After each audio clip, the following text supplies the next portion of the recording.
words, probably less. It had taken me quite a few scribbled out, illegible, to no one other than me notes, and some weeks to type it down. We had sent it to Children's World, a reputable magazine for young readers by young writers.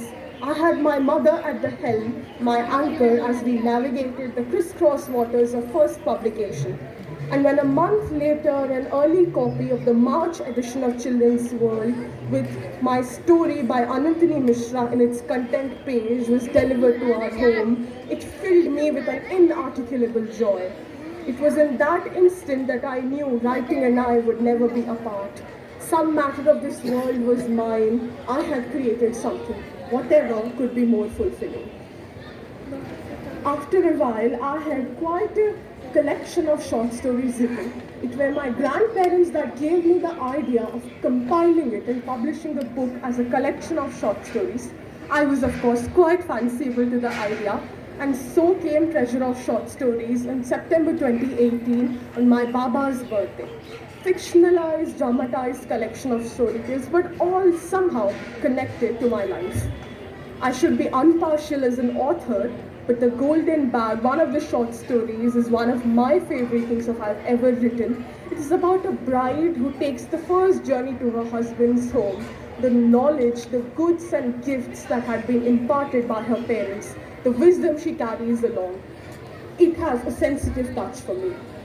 The one that took me the most time to write was Kindness Revealed, which centered around benevolence for benevolence's sake, without any ulterior motives. The protagonist of the story takes quite some time to learn the meaning of true altruism, but gets there in the end. A translation of Treasure of Short Stories was also published by Madam Rita Saxena in Hindi. Then, after a little more than a year, came Manhattan to Munnar, this time a novel, in December 2019, my birthday this time. This was a transition from short stories to novels. I believe a novel as an expansion of a short story gives you more breathing space, more time to fetch out your characters, more time to have several subplots going on, while a short story is, I believe, more difficult to write. It's centered around Neel Kurinji, a flower that blooms once in 12 years in Munnar. When I visited Munnar, I was inspired to write this.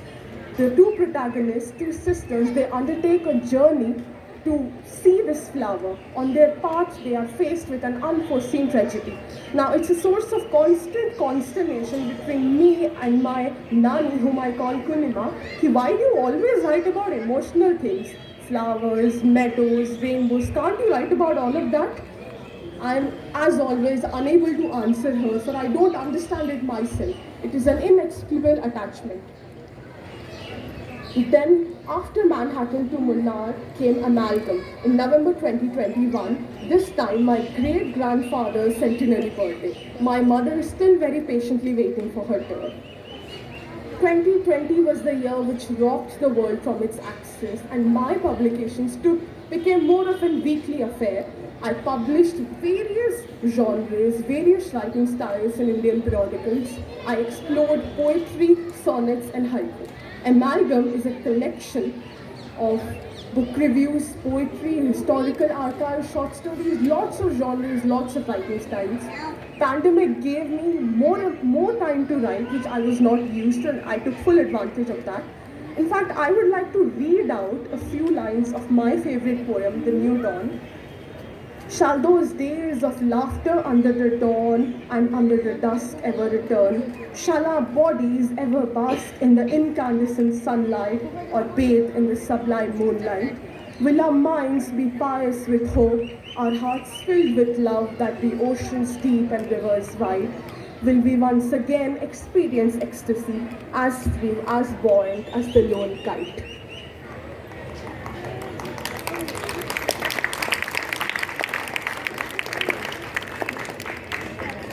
The latest is Crossfire. It is still pending a formal release but is available in markets. I had the utmost honor of presenting the first copy of Crossfire to the Honorable President of India, Madam Draupadi Murmu. The protagonist, it deals with exploitation generation underprivileged groups face, especially the ones that has been passed down since generations. It's about a grey character as well as the conflicting morality she faces. She wishes to avenge herself, but still her morality interferes. It is a battle between what should be done and what she wants to do. Once I start with my tirade, it is difficult to stop. But I confess I'm very eager to listen to my fellow speaker's speech, so I will give my tongue a rest now. In the 7-8 years that I have been writing, which is half my life, writing has transformed into a parallel segment, an eternal companion to go on for as long as I will. Thank you.